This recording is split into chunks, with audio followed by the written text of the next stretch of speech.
28 kilo വലിപ്പമുള്ള തിരച്ചി cut ചെയ്യുന്നത്. Switch board വരെ എത്തി കട്ട് ചെയ്ത്. 90 കിലോ വരെ 90 ഇല്ലേ പുല്ല്. ഇവിടെ 50 തിരച്ചോണ്ടിട്ട് എൻ്റെ അന്ന് ഇവിടെ ചോറൊക്കെ ആവും. പൊള്ളണോ പൊള്ളണോ?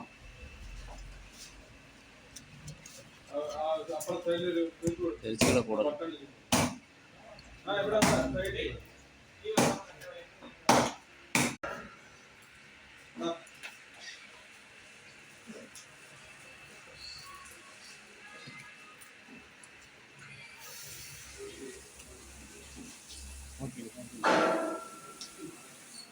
പാത്രത്തിനെ എടുത്തവനൊക്കെ എവിടെ കൊണ്ടുപോയി പണ്ടാറണെ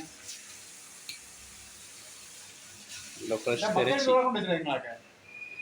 കട്ട് ചെയ്ത്